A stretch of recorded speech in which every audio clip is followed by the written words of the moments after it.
Good morning. Welcome to another lecture. Today, we'll be talking about China's overseas direct investments.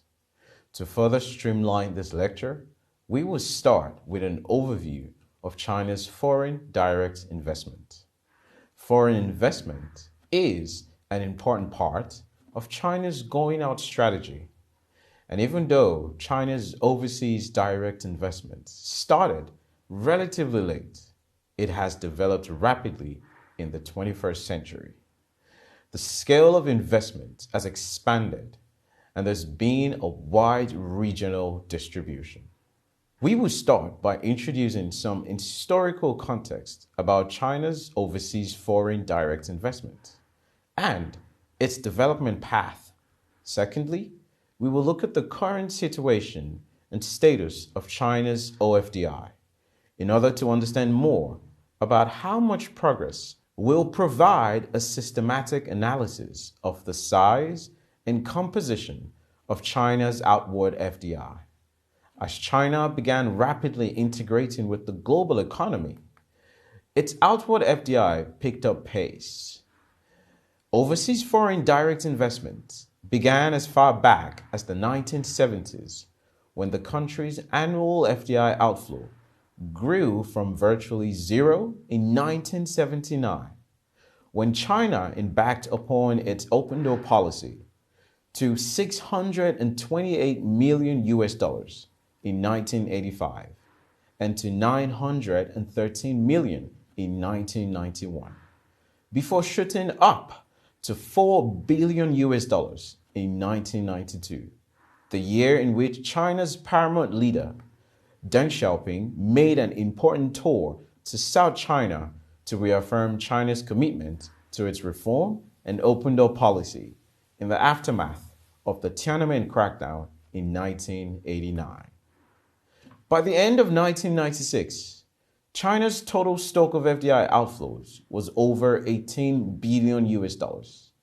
It surpassed South Korea, $13.8 billion, and Brazil, $7.4 billion, to move up to the number 4 position among developing economies, behind Hong Kong and Singapore and Taiwan. For the period of 1979 to 93, almost 2/3 of China's FDI was found in Asia, including 61% in Hong Kong and Macau. The other regions in descending order were North America, Oceania, Central and Eastern Europe, Africa, Latin America, Western Europe. 60% of China's FDI up to 1994 was in the services sector, mainly to service and promote its exports. The remaining FDI was in natural resources, about 25%, and manufacturing, 50%, mainly in textiles and clothing, and other labor-intensive industries located primarily in Africa, Asia, and the Pacific. It is suggested by IDP theory that countries tend to go through 5 stages. First, there is little inward and outward FDI. Second, the inward FDI starts to rise while the outward FDI remains low. Third, the inward FDI growth rate starts to decline and that of outward FDI to grow fast. Fourth, outward FDI stock should exceed or equal the stock of inward FDI. Fifth, the net investment position of a country tends to fluctuate around zero. In the case of China, this development has been ongoing and improving for 40 years and can be classified into these 5 stages. 1. The first stage, 1979 to 1985. The initial stage of foreign direct investment. 2. The second stage, 1986 to 1991, seen as the preliminary development stage. 3. The third stage, 1992 to 2003, described as the adjustment and development stage. 4. The fourth stage, 2004 to 2012, the rapid growth stage. Fifth, after 2013, the enhancing development stage. Let's briefly discuss these stages to truly understand its development. The first stage. This was the initial stage of foreign direct investment. It was not until after the reforms and opening up that China's foreign direct investments began to make a breakthrough. The 15 measures in economic reform promulgated by the State Council in 1979, which stipulated that Chinese enterprises are allowed to set up enterprises abroad. This marked the beginning of China's foreign direct investment on the historical stage. At the beginning of reforms and opening up, China's economic development level was relatively backward, and the scale of foreign investment was small. From 1979 to 1985, there were 189 overseas investment enterprises with a total value of $298 million, and the Chinese investment of $197 million.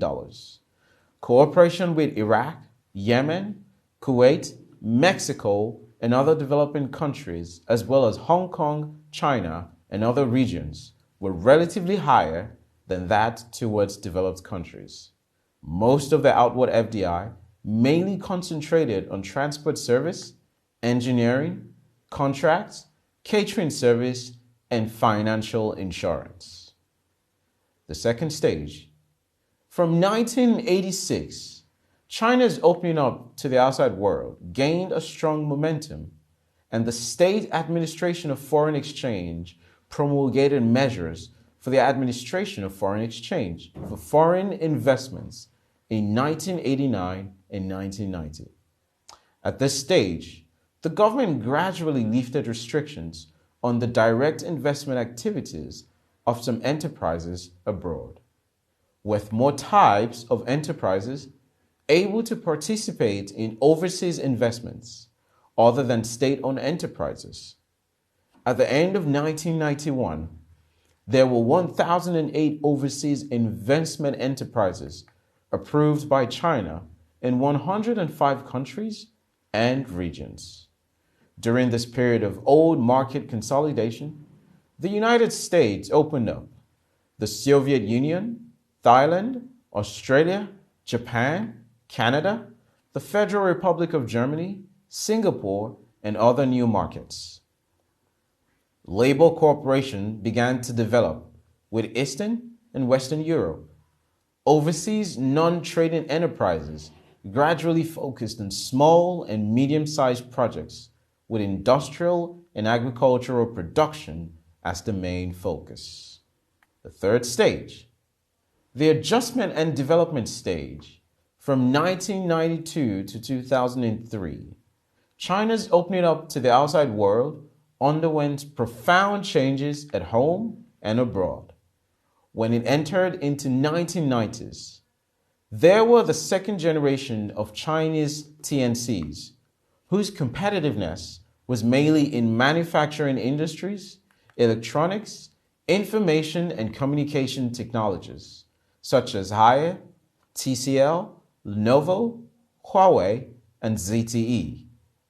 Domestically, in 1992, China introduced market reforms and accelerated the pace of opening up to the outside world via increased OFDI. This was the fastest growing year for China's outward investment. China's investment in projects were worth more than $1 million. But then in 1993, China's economy showed signs of overeating, an unreasonable investment structure, and excessive price increase. The government began to slow down its overseas investment from $352 million in 1992 to $187 million in 1993 in order to achieve a soft landing, adjust its structure, tighten monetary policy, and enter a period of adjustment. At this stage, China strengthened its management of foreign economic partnership operations while further institutionalizing and standardizing management and improved relevant laws and regulations. At the same time, cross-border mergers and acquisitions were developing rapidly as the new form of going out, mainly including mergers and acquisitions by companies such as Haier, Zhejiang, Wanxiang, Sinopec, and CNOOC. China's overseas investment expanded to more than 160 countries and regions in the world. The focus of the investment gradually shifted from Hong Kong, Macau, and North America to Asia Pacific, Europe, Africa, Latin America, and other regions. China became one of the largest outward FDI countries in 1995. The areas of investment had also expanded to production, processing, trade, and resources. China's FDI outflow was around $6 billion US, which achieved its second peak in 2001. The fourth stage. With its ascension to the World Trade Organization, China negotiated and established cooperative relations with many countries and regions, providing a more relaxed and favorable environment for China's FDI. In 2004, it was stipulated that projects in which enterprises do not use government investment and construction should no longer be subject to the assessment and approval of the system. Instead, they should be transformed into management with supervision-oriented approval and filing management. Local governments should obtain more approval rights and the willingness to invest abroad, depending on the needs of enterprises themselves. This policy reform greatly promoted the development of foreign direct investments. The highlights of OFDI at this stage are: first, China's outward investment increased substantially, and its regional geographical scope for investment became wider. China's OFDI flow jumped to third place in the world, and its stock position rose to 13th place. Its geographical area of investment spanned 177 countries and territories on 5 continents at the beginning of the 21st century. Second, the policy of foreign direct investment management was gradually improved as reflected in the gradual decentralization of the assessment and approval system, a gradual increase in supervision, an improvement of guidance services for foreign investments, the gradual relaxation of foreign exchange controls, increased financial support, and the encouragement of non-public enterprises to invest. In 2005, there was an overall decline of outward FDI from most of the other developing and transition economies, but the outward FDI from China increased dramatically because of an 83% increase in the value of cross-border mergers and acquisitions. The fifth stage. After the global financial crisis, the role of emerging economies in global governance was increasing due to the slow recovery of the global economy. Against this background, China launched the Belt and Road Initiative in 2013, its purpose being to increase China's cooperation with countries along the route and become a bright spot in foreign investment. At the end of 2018, Chinese investors had set up more than 10,000 foreign enterprises in 63 countries along the Belt and Road, covering 18 major sectors of the national economy, with a cumulative investment of $17.89 billion that year.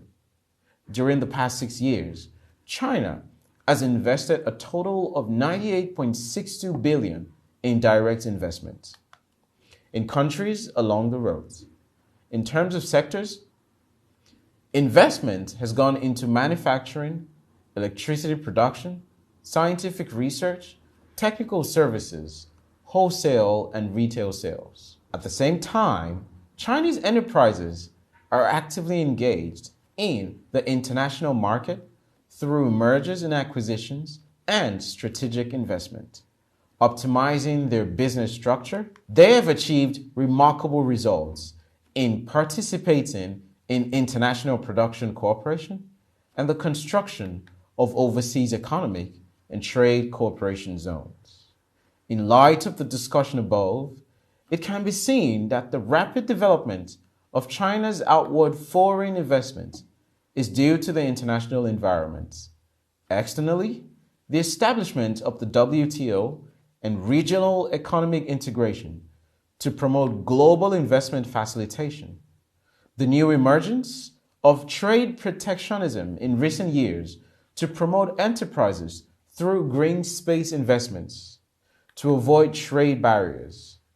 Internally, it is thanks to China's typical model of opening up for reform and success, especially after China's ascension to the WTO. China has revised a number of laws and regulations in line with international standards. Bilateral investment agreements, BIAs, as well as the Belt and Road Initiative have been put forward, and this has provided favorable conditions for Chinese enterprises to go out. Moving forward, let us examine the current situation and some characteristics of China's OFDI. It started late, but grew fast. During the early periods of reforms and opening up, the focus of China's opening up to the outside world was mainly to attract foreign investment. And since the 90s, the growth rate of foreign direct investment gradually accelerated with the further expansion and deepening of the country's opening up policy. As can be seen in this figure, both the OFDI flows and stocks have grown since 2004, with an average annual growth rate of 35.7%. By the end of 2018, 27,000 investment enterprises in China had established 43,000 overseas enterprises in 188 countries around the world, with total assets of $6 trillion by the end of the year. Both investment regions and investment industries are widely distributed but relatively concentrated. By the end of 2018, China's overseas investment enterprises had expanded to 188 countries and regions, accounting for 80.8% of the world countries, with investments from Chinese companies on 5 continents. Among them, the spread of overseas investments in Asia reached 97.9%, leaving only Bhutan with no investments. At the end of 2018, China's investment stock in Asia was $127.614 billion, or 64.4%. Hong Kong, China, as the earliest and most important region of China's OFDI, received flows and stocks of $86.87 billion and $110.39 billion, respectively, in 2018, accounting for 82.3% and 86.2% for the Asian region. This stems from Hong Kong's excellent geographical location with the mainland. On the other hand, Hong Kong is a free port. It has no foreign exchange control. It is financially developed and has a low level of taxation. It is an ideal investment venue and holding center. From an industrial distribution point of view, China's OFDI at the beginning was mainly in construction, financial, and insurance industries. It has now been extended to energy, minerals, forestry, other resources, development industries, automotive electronic equipment, textiles, food, and other processing trade, as well as consulting services, retail, technology, research, and development, and other service industries, showing the characteristics of an all-round operation. diversified investment. However, the industrial distribution is also relatively concentrated, with leasing and business services 35.3%, finance 15.2%, manufacturing 13.4%, and wholesale and retail trade 8.6%, accounting for 64.1% of the OFDI flows in 2018, albeit with a relatively small share in other sectors. The flow of OFDI is getting closer and closer to attracting foreign investment in China. China's utilization of foreign capital started earlier than foreign investments, especially since the 90s. However, foreign investment has become one of the important sources of China's economic development. It has accelerated the accumulation of capital and laid a foundation for foreign direct investment in China. As shown here, China's actual use of foreign capital in 2017 was $136.3 billion, an annual average growth rate of 12.8%, and the world's second largest inflow of foreign capital. The gap between outward investment and attracting foreign investment has narrowed year by year, with outward foreign direct investment exceeding that of the inward by $10.06 billion for the first time in 2015, $70.145 billion in 2016, and $27.25 billion in 2017, enabling China to enter the stage of net capital exports. Cross-border mergers and acquisitions have been developing steadily. At present, China's outward foreign investment consists of mainly greenfield investments, but cross-border mergers and acquisitions are the way for enterprises to rapidly expand in the international market in which there has been rapid growth. Despite the rise of international economic turmoil and a global pandemic, we can see from this table that Chinese enterprises were still active in outward investment mergers and acquisitions in 2018, with 433 mergers and acquisitions completed in 63 countries, total actual transaction value of $74.23 billion. Of this, $31.09 billion was invested directly, accounted for 41.9% of the total value of mergers and acquisitions, accounting for 21.7% of China's total OFDI in that year. Germany, France, Brazil, Chile, Bermuda, Hong Kong, Sweden, Singapore, the United States, and Australia are in the top 10 in terms of actual mergers and acquisitions. From an industry perspective, Chinese enterprises engaged in outward mergers and acquisitions. Investments were involved in major industries, manufacturing, mining, electricity, heat, gas, water production, and supply industries. China outbound investments continued to decline due to the continuous impact of the COVID-19 pandemic.